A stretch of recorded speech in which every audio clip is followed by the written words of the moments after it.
The night she followed her driver, she expected danger, but she didn't expect to find a dying woman whispering her name, and a little boy with her dead brother's face staring back at her. A billionaire with everything to lose, a secret buried by her own family, a child fighting to survive the aftermath of someone else's sins. Madeline Pierce had spent her entire adult life building walls.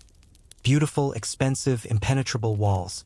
Towers of glass and steel bore her name across Houston, reminders of how far she had climbed from a quiet, struggling childhood. And on most days, she walked through her world with the confidence of a woman who had survived the worst storms life could throw at her. But on this particular evening, as the Texas sun dipped behind the skyline and cast long shadows across her mansion's marble floors, Madeline felt something she hadn't felt in years. Unease. She sat at the edge of her cream-colored sofa, swirling a glass of Cabernet she wasn't really drinking, her eyes drifting to the enormous windows overlooking her backyard. Everything was in its place. Perfectly manicured hedges, staff moving quietly through hallways, security cameras tracking every corner of the estate. And yet her mind kept circling back to one thing: Chris Dalton, her driver of 3 years. Chris was the kind of employee most wealthy people prayed for. Polite, disciplined, punctual to the second, and invisible unless spoken to. Madeline respected that. She hated small talk. She valued competence. And she rewarded loyalty. But lately, something about him had shifted. The man who used to move with calm precision now walked like he had a weight strapped to his chest. His eyes, usually steady, looked distant. He left the property too quickly after dropping her off. He flinched whenever his phone buzzed. And more than once, she'd seen him staring blankly into space, unaware she was watching. Her best friend Gloria noticed too. "Girl, I don't like that," Gloria had said earlier that afternoon, leaning in with the same seriousness she used when discussing bad men or bad investments. "Nobody rushes out that fast unless they're hiding something. And you, of all people, cannot afford surprises." Madeline didn't argue. She couldn't. The words hit a nerve. Houston had seen an uptick in high-profile kidnappings over the past year, and wealthy families were starting to hire ex-military security teams. The threat felt distant until now. She rubbed her forehead and exhaled slowly. Was she being paranoid? Or was this the instinct that had saved her more than once in business and life? Before she could untangle her thoughts, Chris stepped into the living room entrance. "Ma'am," he said gently, "your evening meeting wrapped earlier than expected. Is there anything else you need before I head out?" Madeline studied him. The stiff shoulders, the faint tremble in his voice, the tension he tried so hard to hide. Something was wrong with this man. "No," she said, keeping her tone calm. "You're free to go." He nodded, thanked her, and walked out the front doors. Moments later, she heard the quiet sound of his car leaving the estate. Madeline set her wine down, her fingers motionless around the stem. In that moment, a thought crossed her mind. One that felt ridiculous, invasive, and completely unlike her. Follow him. Find out what he's hiding. Make sure your life is safe. The idea lodged itself firmly inside her. She stood up slowly, her heart beating faster than she liked. She walked to her closet and grabbed the most un-Madeline thing she owned. An old gray hoodie and a baseball cap she used to wear on morning jogs before her life became too busy for mornings or jogs. She pulled her hair back, tightened the hoodie, and caught her reflection in the mirror. Without her usual elegance, makeup, or diamond earrings, she looked almost ordinary. A woman blending into the background, a woman capable of sneaking around without being noticed. And for the first time in years, she felt a rush of adrenaline. Before we go any further, comment where in the world you are watching from, and make sure to subscribe because tomorrow's story is one you don't want to miss. Back in the garage, she bypassed her signature black Escalade and chose a discreet older Lexus that hadn't been driven in months. She slid into the driver's seat, gripping the wheel tighter than she intended. Her palms were warm, her breath short. As the garage door opened and the night breeze seeped in, a strange realization settled into her chest. She, Madeline Pierce, real estate queen, billionaire, the woman who commanded boardrooms with a single look, was about to trail her own driver through the streets of Houston like a detective. For reasons she didn't yet understand, she had to know. Tonight, secrets would come to light, and whatever she discovered, she sensed it would change everything. The next morning, sunlight spilled across the marble floors of Madeline's kitchen, but it did nothing to lift the heaviness in her chest. She sat quietly at the Long Island counter, staring at the untouched plate of scrambled eggs her chef had prepared. Her appetite was gone, replaced by a gnawing tension that had followed her from the night before. Every time she blinked, she saw the same image: Chris walking out the door with that quiet, haunted look in his eyes. She'd spent years trusting her instincts, and they were screaming now. Something was wrong. But as someone who'd been burned before, she needed more than intuition. She needed evidence. Proof. Something she could confront him with without sounding paranoid or accusatory. Madeline had never been the type to chase ghosts, so if she was going to pry into the private life of a man who had never once failed her, she needed to be absolutely certain there was a reason. She took a slow sip of coffee, gathering her thoughts. In the old days, before the money, before the businesses, she would have brushed off a feeling like this. But success had taught her a brutal lesson. Betrayal often came dressed in loyalty, and it always came quietly. As she set her mug down, Gloria walked in, wearing bright leggings and an oversized sweatshirt that clashed spectacularly with Madeline's polished kitchen aesthetic. Without asking, she pulled out a chair and dropped into it with a sigh. "You look awful," Gloria said bluntly, eyeing her friend. "Did you sleep at all?" "Not much," Madeline admitted. "Too much on my mind." Gloria raised an eyebrow. "Chris." Madeline hesitated. "I don't know. Maybe." Gloria let out a scoff. "Girl, let me tell you something. When a man starts acting strange, disappearing fast, taking calls in secret, it's never nothing." Madeline shot her a look. "He's not my man." "He's around you more than one," Gloria fired back. "And you're a billionaire. People do crazy things for access, for money, for leverage." Madeline exhaled sharply. She wished she could dismiss her friend's warnings as dramatic exaggeration, but Gloria was rarely wrong about people. She had a gift for reading intentions, one Madeline relied on more than she liked to admit. Gloria continued, "You know how many kidnapping cases have come up lately? How many families got targeted from the inside? It's always the people closest to you, Maddie. Always." Madeline rubbed her temples, remembering the news stories. Wealthy oil executives snatched outside their homes, ransom notes delivered by someone who knew their routines. Security experts insisted the danger often began with a trusted employee. That thought lingered uncomfortably. For years, she considered Chris a quiet presence, almost invisible, reliable, predictable. But now, every small thing about him felt suspicious.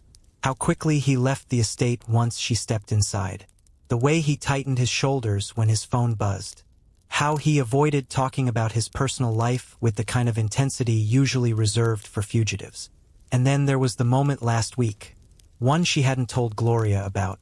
They'd been driving to a meeting in downtown Houston. Traffic was heavy, horns blaring, the usual mid-morning chaos. Suddenly, Chris's phone rang, and instead of ignoring it like he always did on duty, he pulled over to the shoulder. Madeline remembered how his hand trembled slightly as he answered. "Yeah, I'm coming," he had whispered. "Just wait for me." The tone was urgent, desperate, not like him at all. When he noticed her watching, he dropped the phone and forced a smile that didn't reach his eyes. "Sorry, ma'am. It was a wrong number. A bad lie. A clumsy lie." And Chris Dalton was not a clumsy man. That moment replayed in her mind like a warning. And now, combined with his strange behavior over the past month, the doubt had grown too loud to ignore. Gloria leaned forward, lowering her voice. "You need to find out what he's hiding, before something happens." Madeline stared into her coffee. She hated this feeling. She hated the suspicion, the paranoia, the way doubt crawled under her skin. She prided herself on fairness, on not jumping to conclusions. But she also knew survival in business and life required vigilance. After breakfast, She headed to her private office, a sleek space filled with glass shelves, awards, and framed newspaper articles celebrating her success. She sat behind her desk and opened her laptop, pulling up the security logs. There it was. Her staff typically lingered 10 to 15 minutes after dropping her off, sometimes chatting with security guards or completing minor tasks. But Chris? He left within 45 seconds. Every single day. No conversation with guards. No lingering. No casual behavior. Just drop her off, get into his car, and vanish. Her stomach tightened. She clicked through camera footage, watching his routine from the past 2 weeks. He parked precisely in the same spot. He checked his surroundings. He walked briskly to his car. He left the estate like he was racing time. Not once did he relax the way loyal, innocent staff normally did. A part of her wanted to believe he simply had a private life he didn't want to mix with work. Another part, stronger, darker, feared there was something dangerous waiting at the end of his route. She closed her laptop and leaned back, staring at the ceiling. Her thoughts whispered, "You're not safe until you know the truth. And the only way to know is to follow him." Gloria's voice echoed in her mind. "Always trust your gut, Maddie. It hasn't failed you yet." Madeline stood slowly, feeling the shift inside her. The moment suspicion hardened into resolve. By tonight, she promised herself, she would uncover whatever secret Chris Dalton was hiding. One way or another. Night settled over Houston with a heavy stillness, the kind that seemed to press against the skin and amplify every sound. The hum of streetlights, the distant barking of a dog, the muted traffic drifting from the freeway. But inside her garage, shielded by concrete walls and soft overhead lights, Madeline Pierce felt something she hadn't felt in years. Fear. Not the kind that made people scream, but the kind that made them silent. Calculating. Hyper-aware. It clung to her spine as she opened the driver's door of the older silver Lexus she'd chosen for this mission. A car so plain, so painfully ordinary, it looked like it belonged to a substitute teacher or a middle-aged accountant, which was exactly why she'd chosen it. She slid into the seat, her heart thudding faster than she expected. She wasn't a woman who scared easily. She had stared down investors, rivals, boardrooms of powerful men who doubted her. But this was different. This wasn't business. This wasn't strategy. This was personal. She pulled her hoodie tighter around her face, lowered the brim of her baseball cap, and waited. From the garage window, she had the perfect view of the circular driveway. In exactly 1 minute, just as he always did after dropping her off, Chris Dalton would walk out of the front doors, head straight to his car, and barrel out of the gates like the world was on fire. And she'd be right behind him. Her pulse kicked into a faster rhythm when the front door finally opened and Chris appeared. He wasn't dressed like a man going home for the evening. No loosened tie, no relaxed pace. His movements were clipped, tense, purposeful. He walked quickly down the steps, checking his surroundings in a subtle but unmistakable sweep. A trained sweep. Madeline's breath caught. People didn't check their surroundings like that unless they were afraid of being followed or hiding something. Chris slipped into his silver sedan, and within seconds, the engine roared to life. He drove off with the same precision she'd seen on the security footage. No hesitation, no pause at the gate, no casual turn onto the road. It was a clean exit. Madeline put the Lexus into drive, her palms damp against the steering wheel. "This is insane," she whispered to herself, but she pressed the gas anyway. She kept a generous distance at first, far enough that he wouldn't notice, close enough not to lose him. Her eyes darted between his taillights and the road ahead. Every turn he made sent a new wave of adrenaline through her. He wasn't heading toward the suburbs. He wasn't heading toward the freeway. He wasn't heading anywhere a well-paid driver should reasonably be going at 9 at night. Instead, Chris veered south, toward industrial districts, old warehouses, and neighborhoods most people with her bank account avoided entirely. Madeline tightened her grip on the wheel. "Where are you going, Chris?" she murmured. The city lights began to thin as he drove deeper into an older part of town. Streets grew narrower, cracked, and uneven. Houses shifted from middle-class bungalows to rundown duplexes with peeling paint and broken fences. Trash bins sat overturned on corners. Porch lights flickered or stayed dark altogether.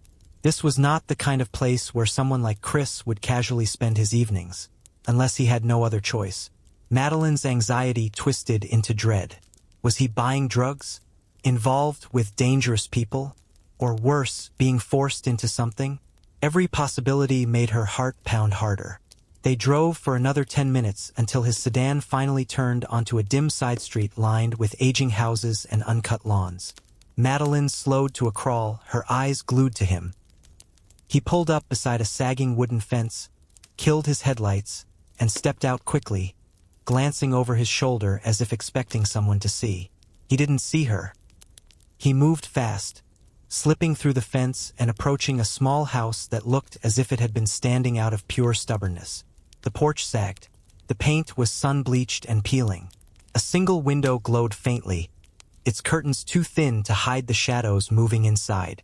Madeline parked half a block away, her breath shallow, and rolled her window down an inch.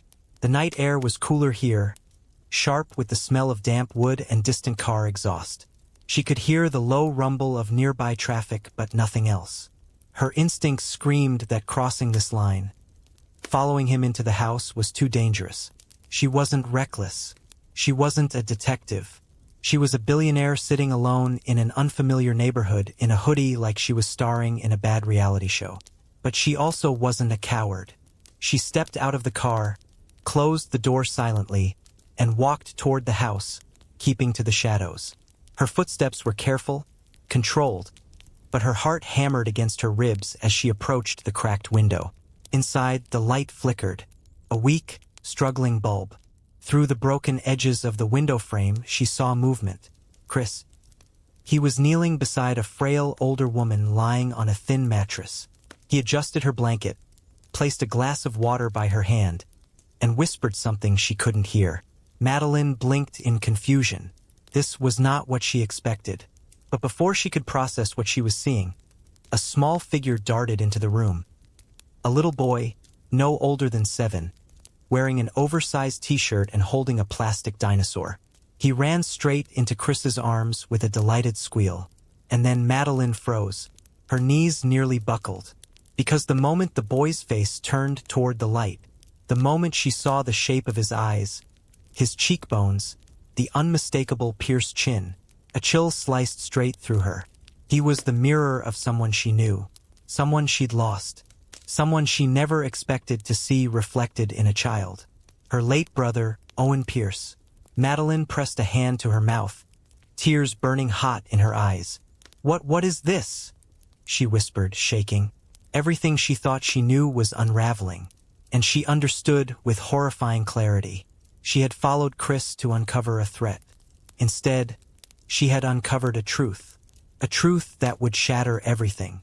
Madeline stood frozen outside the cracked window, her breath turning shallow, her pulse thundering in her ears like distant explosions. She had come here expecting danger. Some criminal operation, some betrayal, some secret life Chris had been hiding that might threaten her safety. But what she found instead was something far more destabilizing. Something she could not have prepared for. The little boy in the dimly lit room lifted his head, his small face illuminated by the weak yellow glow of the overhead bulb. And in that moment, time folded in on itself. Madeline felt her knees weaken as if the ground had disappeared beneath her feet. The boy had Owen's face, her older brother, her protector, the man whose loss had carved a permanent wound in her heart. It wasn't just a resemblance. It was a mirror, the same wide, intelligent eyes, the same soft arch of the eyebrows, the same stubborn chin he used to jut forward whenever he argued with her. It was like looking at a ghost reborn in a body too small to hold all that history. Madeline pressed her hand over her mouth to keep from making a sound. Her chest tightened painfully, each breath coming out unsteady and shallow. She felt dizzy, her vision blurring at the edges as emotions she hadn't touched in years clawed their way back to the surface. Grief, regret, longing, and something darker she couldn't name. Inside, Chris lifted the child in his arms with a tenderness she had never seen from him. The boy rested his head on Chris's shoulder, wrapping his small arms around his neck.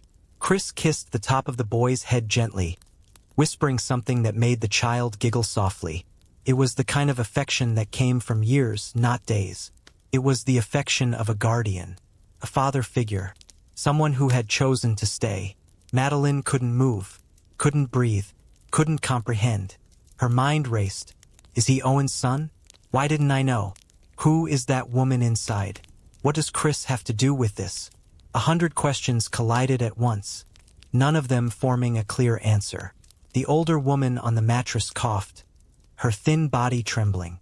Chris quickly placed the boy down and grabbed a cup of water, lifting the woman's head and holding the glass to her lips. She drank slowly, each swallow looking painful. He whispered to her with a gentleness that felt almost reverent. "I've got you. It's okay. I'm here." Madeline's brows furrowed. He wasn't acting like someone visiting a sick stranger. He was acting like someone carrying a burden, one chosen, not forced. Then the woman's eyes flickered open, turning toward the light. She looked older than Madeline had initially thought, her skin thin and pale, her features drawn tight with exhaustion and illness. And when she spoke, her voice was barely more than a breath. Did she get home safe? Madeline's heart dropped into her stomach. Was she talking about her? Chris nodded gently. Yes, she got home safe. She always does. The woman exhaled with relief, sinking back into her pillow. Madeline stumbled backward, her heels scraping against loose gravel. She froze, praying no one inside had heard her. But Chris was too focused on the woman, and the boy was playing with a toy dinosaur, oblivious to the world outside. She took another shaky step back, then another, until she reached the corner of the fence. Her legs nearly gave out as she crouched down, gripping the rotting wood for support as her breathing grew ragged. Her mind spun with memories. Owen standing at her high school graduation, cheering louder than anyone else. Owen teaching her how to climb the old magnolia tree behind their childhood home. Owen leaving one night, angry at their father, disappearing into a life she never fully understood. And then the phone call years later, the call that shattered her. The police, the accident, the abrupt end that left no room for closure. She had thought she'd buried that grief. She had thought she'd learned to live with the hole he left behind. But now, she was staring at the living echo of a man she had loved more than anything. A soft whimper escaped her throat before she could stop it. Why didn't he tell me? Why was this child hidden from me? How long has this been going on? Why is Chris the one taking care of them? The betrayal stung. Not from Chris, yet, but from fate, from silence, from secrets buried in places she had never been allowed to look. After several minutes of fighting to steady her breath, Madeline rose shakily and returned to her car, her hands trembling so violently she could barely fit the key into the ignition. The Lexus hummed softly to life, but she didn't immediately pull away. She sat there in the darkness, her breathing uneven, hands clenched around the steering wheel. Her reflection in the window caught her off guard. Wide eyes glistening with tears, lips pressed into a thin, trembling line. She looked like someone on the verge of breaking. "No," she whispered to herself. "Not yet." She forced the tears back, swallowing the ache in her throat. She needed clarity, not collapse. She needed answers, real ones, not guesses or theories. And only one person had them. With a deep, shuddering breath, she finally pulled away from the curb. Tonight she had witnessed something life-altering, something that rewrote the past she thought she understood. And tomorrow she would demand the truth. All of it, no matter how much it hurt. Madeline barely slept that night. Every time she closed her eyes, she saw that little boy's face. Owen's face. Laughing, smiling, clinging to Chris like he was the only anchor in his small, fragile world. And beneath those images lurked the deeper, more haunting ones. The frail woman, the dim room, the whispered questions about Madeline's safety. None of it made sense, and all of it hurt. By dawn, she'd made up her mind. Today, no excuses, no delays. She would confront Chris. When he arrived at the mansion's driveway at 7 a.m., exactly on time as always, Madeline was already waiting in the foyer. She didn't wear her usual immaculate business attire. Instead, she wore a simple white blouse and black slacks, her hair pulled back into a tight bun. She wanted no distractions from the truth. The moment Chris stepped inside and saw her, something flickered across his face. A sharp, momentary fear, quickly masked behind his usual calm expression. "Ma'am," he greeted, dipping his head slightly. "Your meeting downtown is at 9. Would you like to—" "Chris," she interrupted, her voice firm but trembling at the edges. "Come with me. Now." He swallowed. "Is everything all right?" "No," she said quietly, "but it will be after we talk." She led him to her private office, closing the door behind them with a soft but final thud. Chris stood awkwardly near the chair but didn't sit. Madeline gestured toward it. "Sit." He obeyed slowly, his fingers curling nervously around the edges of his knees. Madeline walked around her desk, but instead of sitting, she leaned against it, arms crossed tightly in front of her. She studied him, noticing the subtle tremors in his hands, the tension in his shoulders, the way he avoided her eyes. "Chris," she began softly, "where were you last night?" His breath hitched. She heard it. He tried to maintain composure. "At home, ma'am." Madeline closed her eyes for a brief moment, fighting the sting of anger. When she opened them again, her voice had sharpened. "Don't lie to me." Silence. She stepped closer. "I followed you." Chris's eyes widened. His entire body stiffened as if bracing for impact. She saw fear, real fear, and guilt, and something deeper, protectiveness. Madeline continued, her voice both steady and shaking. "I saw everything. The house, the woman, the boy." His breath collapsed in his chest. He closed his eyes, whispering, "Oh God." Madeline's throat tightened. "I need answers, Chris. Now, who is that child? And what does he have to do with my brother?" Chris looked away, his jaw trembling. For a long moment, he said nothing, his chest rising and falling in uneven breaths. She waited, giving him space but also refusing to back down. She deserved the truth. Finally, he spoke quietly, brokenly. "He's Owen's son." Madeline felt the room tilt slightly, even though she'd suspected it. Felt it in her bones. Hearing it spoken aloud shattered her in a way she wasn't ready for. She took a step back, her fingers clutching the edge of the desk to steady herself. "Explain," she whispered. Chris swallowed, his voice raw as he continued. "They met years ago, Owen and Nancy. She was working 2 jobs at the time, waiting tables and cleaning offices after hours. He swept her up quickly. They loved each other. But when she told him she was pregnant..." He paused, shame clouding his features. He panicked. He pushed her away, told her he wasn't ready, and then he disappeared. Madeline shook her head slowly. "No, Owen was many things. Reckless, impulsive, but he wasn't cruel." Chris looked up at her, tears gathering in the corners of his eyes. "People can be different depending on who they're with." The words sliced through her. He continued, voice breaking. "When he died, Nancy had nothing. No family, no support. She was sick even then. I knew her from years back, from the neighborhood where I grew up. So, I stepped in. I've been helping her raise Aiden since the boy was 4. Madeline stared at him, stunned. "Why didn't you tell me?" "Because it wasn't my place," he said, wiping his face with the back of his hand. "And because your family, your siblings, knew, and they wanted it kept secret." Madeline felt something dark bloom inside her. "They knew." Chris nodded. "Yes, they told Nancy to stay away. They didn't want a scandal. They gave her some money once, told her it was all she'd ever get, and made her promise not to come near the Pierce name again." Madeline felt the air leave her lungs. Her siblings, her own family, they had buried the truth to protect their image. "How long have you been doing this alone?" she asked softly. Chris's voice cracked. 3 years. She got worse. The boy needed more. I couldn't let them fall apart. Madeline steadied her trembling hands, trying to hold herself together. "You should have told me," she whispered. His response was immediate. "I was scared. I didn't know you well enough then. And once I did, I didn't want you to think I was using your brother's name to get something from you." Madeline sank into her chair across from him, tears threatening to spill. "Chris, I'm not angry because you helped them. I'm angry because I didn't know my brother left a child behind. I'm angry because that boy, my nephew, has been living like that while I—" Her voice broke. "While I had the means to change everything." A long silence filled the room.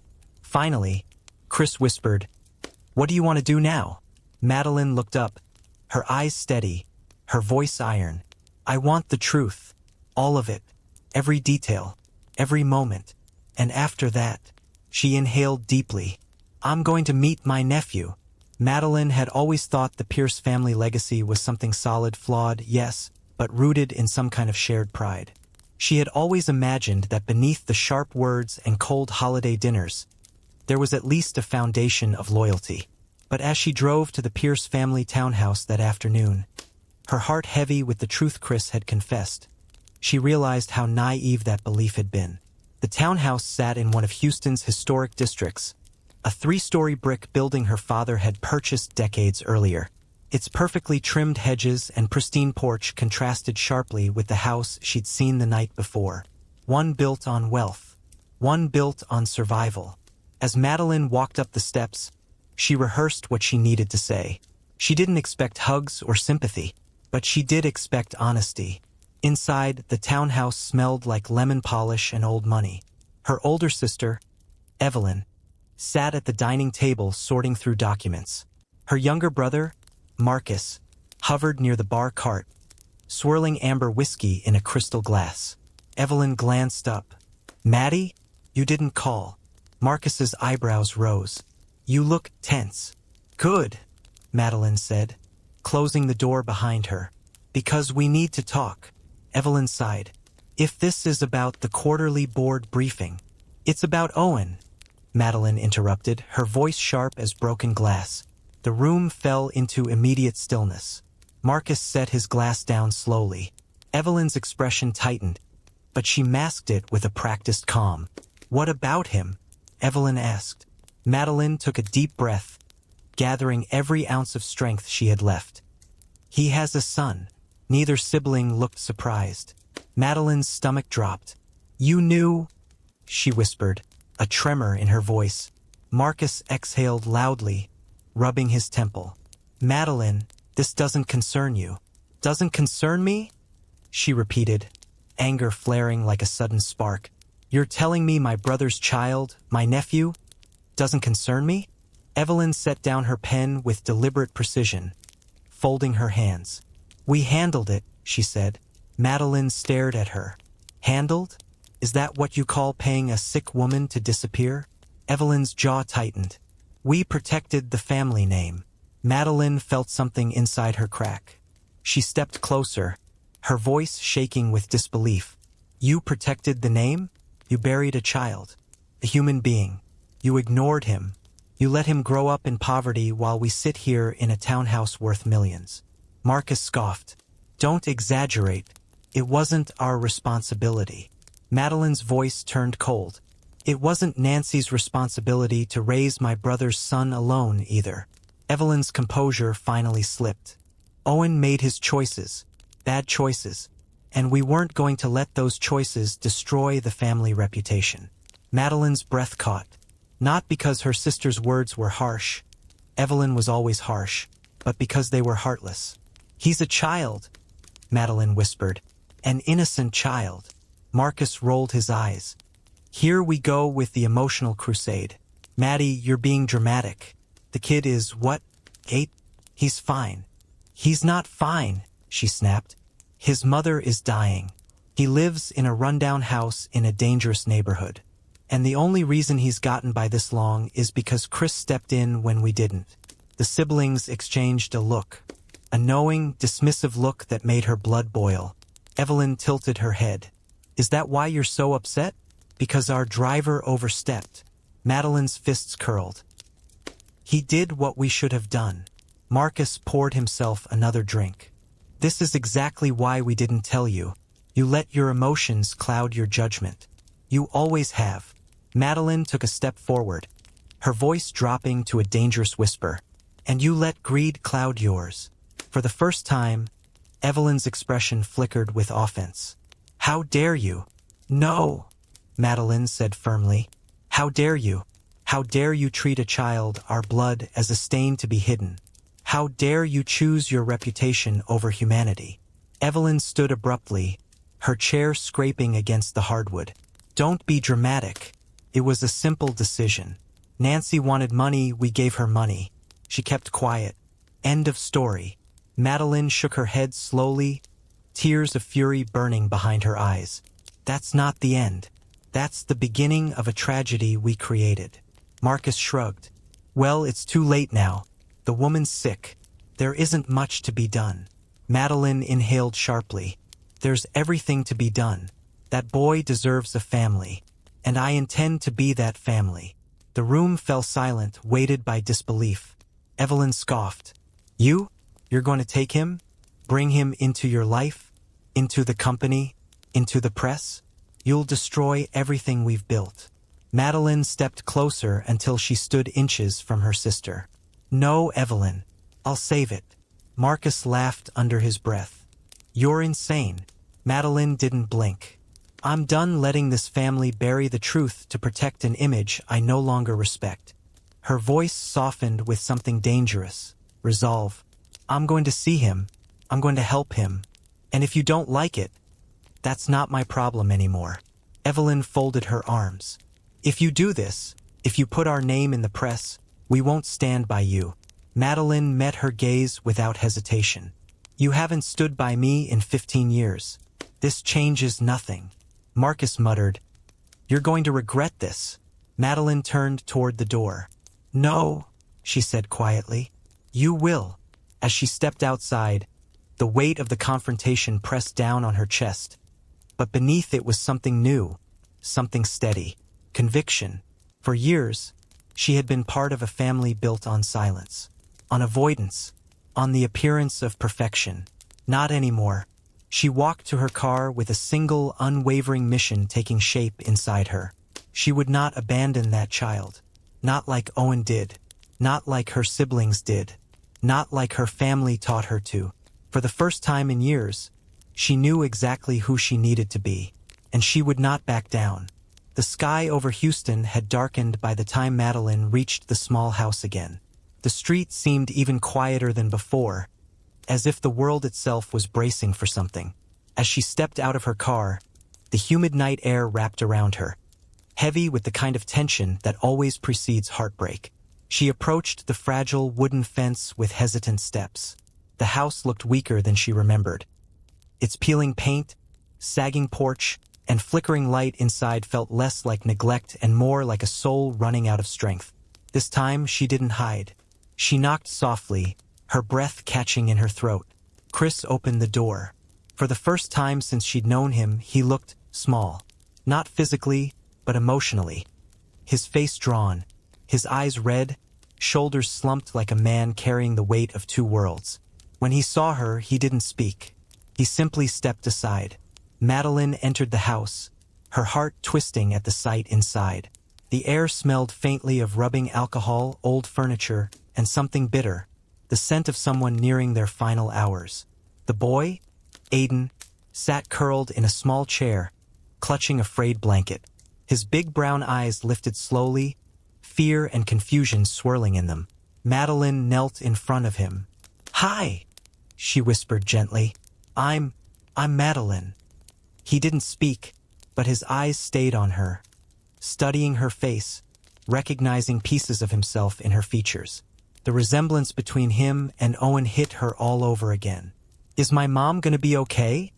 he asked softly, almost afraid of the answer. Madeline swallowed hard. "I'm here now," she said, brushing his hair back gently. "And I'm not going anywhere." A thin, trembling voice drifted from the back room. "Chris, is she here?" Madeline stiffened at the sound, weak, cracking, laced with pain. She stood and followed the voice into the dimly lit bedroom. Nancy lay motionless on the small mattress, her skin ghost pale, her breaths shallow and uneven. Sweat glistened on her forehead, and she trembled under the thin blanket. The life was slipping out of her in slow, painful waves. When her eyes fluttered open and saw Madeline standing in the doorway, something like relief washed over her tired features. "You look like him," Nancy whispered. "Like Owen." Madeline knelt beside her, tears already gathering. "I didn't know about you," she whispered. "I didn't know about Aiden."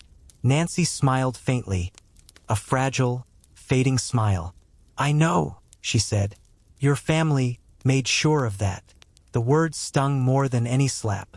Madeline reached for her hand, startled by how cold and thin it felt. "You should have had help," Madeline said, voice shaking. "You shouldn't have gone through this alone." Nancy's eyes softened. "I wasn't alone," she whispered, turning her gaze toward Chris. He lowered his head, overflowing with emotion he'd spent years hiding. "He was there when Owen wasn't, when your family wasn't, when my own family wasn't." Madeline's throat tightened. "I'm sorry," she said, her voice breaking. "I'm so sorry for everything he didn't do, and for everything we didn't do." Nancy exhaled, a shaky, painful breath. "You're here now. That's something." Her eyes drifted toward the doorway, where Aiden stood clutching his dinosaur, fear written all over his little face. "I'm dying," Nancy whispered. "He knows. I tried so hard to stay, but he needs someone strong, someone who can love him. How I loved him." Madeline felt a sob rising in her chest. "He won't be alone," she said, squeezing Nancy's hand. "I'll make sure of it." Nancy's eyes watered. "Promise." That single word, so simple, yet so heavy, landed like a weight across Madeline's heart. She leaned closer, her voice steady even as tears fell down her face. "I promise," she whispered, "with everything I have. I will take care of him." Nancy's entire body seemed to relax. Her breathing stabilized, not stronger but calmer, as if the fear she'd carried for years finally loosened its grip. She turned her head toward Aiden, reaching out a weak hand. He rushed to her side, burying his face against her shoulder. "My sweet boy," she whispered, struggling for breath. "Be brave. Mama loves you so much." "I love you too," he cried, his small body shaking against her. Nancy stroked his hair one last time, her fingers trembling. Then she closed her eyes, the final thread holding her to this world slowly unraveling. Her breaths grew softer, lighter, then faded completely. A soft silence filled the room, painful, echoing, final. Aiden let out a scream, a raw, piercing sound no child should ever have to make. Chris wrapped his arms around him, holding him tight as he sobbed uncontrollably. Madeline covered her mouth, tears streaming down her face. She had seen setbacks, failures, and heartbreaks in her life, but nothing hurt like watching a child lose his mother. She moved toward them, kneeling beside Chris and gently laying her hand on Aiden's back. "I'm here," she whispered, her voice shaking. "I've got you. I'm not going anywhere." The boy clung to her, his tears soaking into her blouse.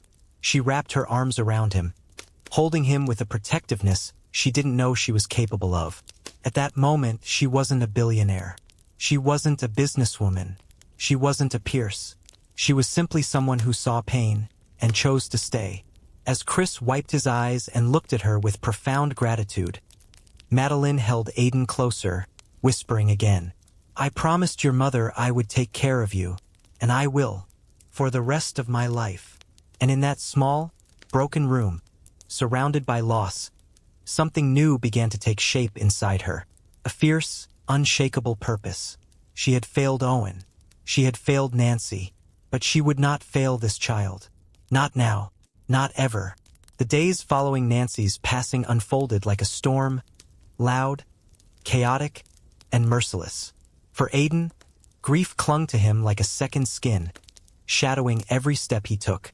He cried in unpredictable waves, sometimes quietly, sometimes in heart-rending sobs that tore through the silence of Madeline's mansion like explosions.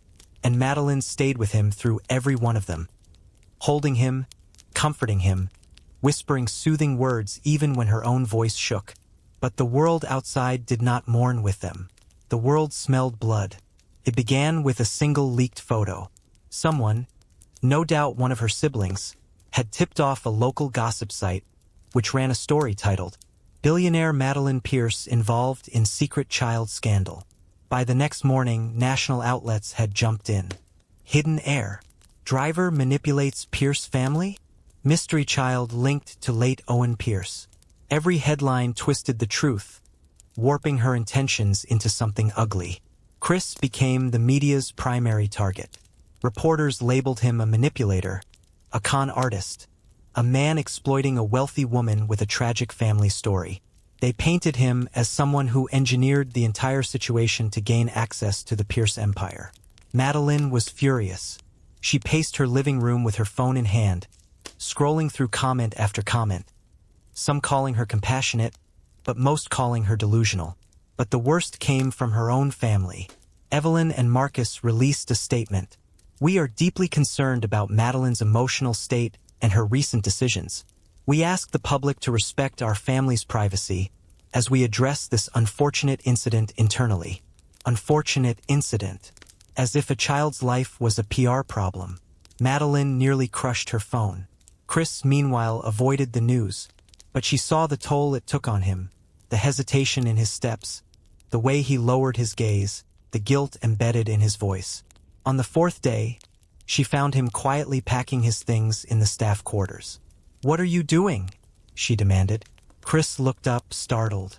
His eyes were tired, broken. "I'm leaving," he said softly. "Your family is right. I'm causing trouble. The media." "No," she said firmly, stepping into the doorway. "You're not leaving, ma'am." "Chris, look at me." He lifted his eyes.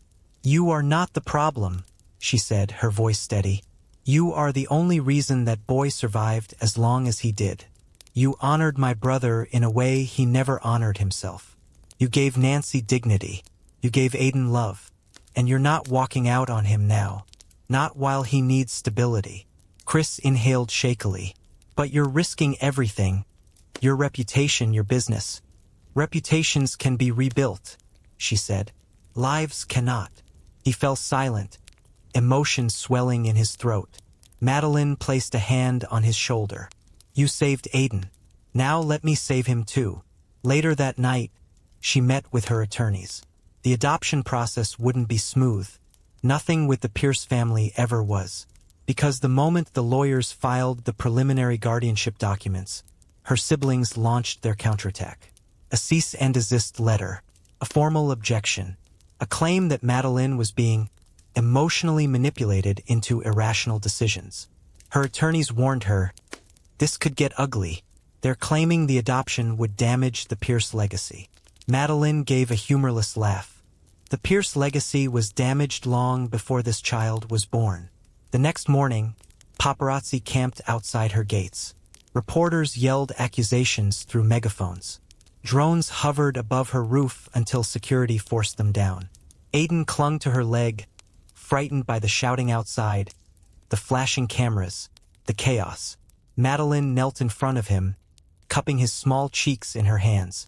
"You're safe," she whispered. "I won't let anyone hurt you." And she meant it with every fiber of her being. But the pressure kept mounting. Evelyn and Marcus called her repeatedly, leaving messages dripping with manipulation. "You're emotional, Maddie. You're making a mistake. You're letting a stranger ruin this family. You're embarrassing us. You need to return the child to the state and let the process happen naturally." State custody. The very phrase made her blood run cold. Aiden, alone in the system? After everything he'd just lost? Absolutely not.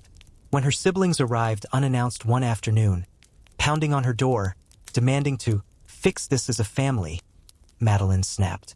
She opened the door with a glare cold enough to freeze fire. Marcus marched forward. "This ends now. Hand over the kid. Let child services do their job." Madeline stepped protectively in front of Aiden, who stood behind her clutching her leg. "You're not taking him anywhere," she said. Evelyn scoffed. "You think this makes you a hero?" "No," Madeline said, her voice rising. "This makes me human. Something you two stopped being a long time ago." Marcus pointed at Chris, who stood behind them. "This is his fault. He manipulated all of this. Chris kept our nephew alive," Madeline snapped. "You two tried to bury him." Evelyn stepped closer, her voice sharp. "This child will ruin everything our family built." Madeline didn't flinch. "He is our family." Silence fell. Heavy, tense, final. Madeline gestured toward the door. "Get out." Evelyn's face hardened. "If you go through with this adoption, you're no longer part of this family." Madeline held her gaze. "Then I guess I'm finally free." Her siblings stormed out. Chris exhaled shakily. "They're going to come at you harder now." Madeline nodded. "Let them." She looked down at Aiden. Fragile, grieving, terrified, and felt a fierce protectiveness rise in her chest. "I promised his mother," she whispered, "and I won't break that promise." Outside, reporters continued shouting. Phones kept buzzing. Lawyers kept warning her of the fallout. But Madeline didn't care. The world could rage. Her siblings could scheme. The media could tear her apart. She was done hiding, done bending, done being controlled by a name. She would fight for Aiden with everything she had, for as long as it took. Because some battles weren't about reputation. Some battles were about redemption. And this was the battle of her life. The morning of the adoption hearing arrived with a stillness that felt almost unreal. After weeks of chaos, reporters ambushing her gates, lawyers firing letters back and forth, her family dragging her name through every possible channel, the sudden quiet inside the courthouse waiting room felt strange, almost suspended in time. Madeline sat on a bench beside Aiden, his small hand tucked tightly inside hers. He wore a simple navy blue polo shirt and khaki pants, the nicest clothes he owned before she bought him new ones. But she insisted he wear these today. They were the clothes his mother had bought. The clothes Nancy had once folded neatly, believing in hope even when life kept crushing her. Aiden leaned against Madeline's arm, exhausted from grief and the whirlwind his world had been forced into. She stroked his hair gently. "You don't have to be scared," she whispered. He looked up at her, eyes still swollen from nights of crying. "Will I get to stay with you? Forever?" Her heart tightened. "Yes," she said softly. "If that's what you want too." He nodded, gripping her hand even tighter. Across the room, Chris sat quietly, watching them with a mixture of pride and ache. He looked like a man who had carried a story alone for too long, and finally found someone willing to share the weight. The courtroom doors opened. "Pierce guardianship case," the bailiff called. Madeline's breath caught. She stood and gently helped Aiden to his feet. His tiny fingers wrapped around hers as they walked inside together. The room was small, with warm wooden walls and rows of empty benches. The judge, a middle-aged woman with kind eyes, looked over her glasses as the three of them approached. "Ms. Pierce," she said, "I've reviewed the submitted documents, the objections from your siblings, and the additional affidavits." She paused. "This is an unusual case." Madeline straightened her shoulders. "I understand, Your Honor." The judge's gaze softened as she looked at Aiden. "And you must be Aiden." The boy nodded shyly. "Do you know why you're here today?" Aiden's voice was a whisper. "To see if I get a family, a real one." The judge blinked, taken aback by the honesty and heartbreak in his tone. She leaned forward gently. "Sweetheart, you already have a family. We're just deciding the paperwork." Aiden looked at Madeline, then squeezed her hand. She squeezed back. The judge turned her attention to Madeline. "Ms. Pierce, I need to hear directly from you. Why do you want to adopt him?" It was a simple question, but the answer carried the weight of 2 generations. Madeline inhaled slowly. "Because he deserved better than what life gave him. Because he lost the only parent he had. Because his mother loved him more than anything in this world. and her last wish was for him to be safe. Because his father, my brother, failed him. My family failed him. Her voice trembled. I won't. The judge nodded, encouraging her to continue. Madeline's voice steadied. I have the resources to give him a stable life. But more importantly, I have the heart. I didn't know he existed until recently. I didn't know his mother lived in pain or that Chris had been raising him. But now that I do, she turned to Aiden, emotion filling her eyes. I can't walk away. I won't. Chris stepped forward, clearing his throat. Your Honor, I can confirm everything. I took care of Aiden because I couldn't let him struggle alone. But he deserves more than I can give him. He deserves what Nancy wanted for him. And Madeline is the person she prayed for. A hush settled in the room. The judge took a moment, reviewing the papers silently, then set them down. It's my duty to prioritize the best interest of the child, she said. And after careful consideration, I find that the doors burst open. Evelyn and Marcus stormed in, faces flushed with outrage. Your Honor, we object, Evelyn snapped. This woman is being manipulated. She's unstable. Her emotions are clouded. The judge raised a hand. You are late, and your objections have already been filed. Marcus pointed accusingly at Madeline. She's destroying our family's name. Madeline stepped forward calmly. I'm saving a life. That matters more than a name. Evelyn scoffed. This is sentimental nonsense. But the judge slammed her gavel lightly. Enough. The room fell silent. The judge exhaled, her tone firm. Your objections do not outweigh the child's welfare. And frankly, I find your concerns centered more on reputation than responsibility. Evelyn's jaw dropped in disbelief. This court does not prioritize image, the judge continued. It prioritizes humanity. She turned to Madeline. Ms. Pierce, congratulations. Madeline's breath caught. Aiden Pierce, the judge said warmly. You officially have a new parent, someone who fought for you. Aiden blinked, confused. Does that mean she's my mom now? Madeline knelt, tears slipping down her cheeks. If you want me to be. The boy didn't hesitate. He threw his arms around her, sobbing into her shoulder. Don't leave me, he cried.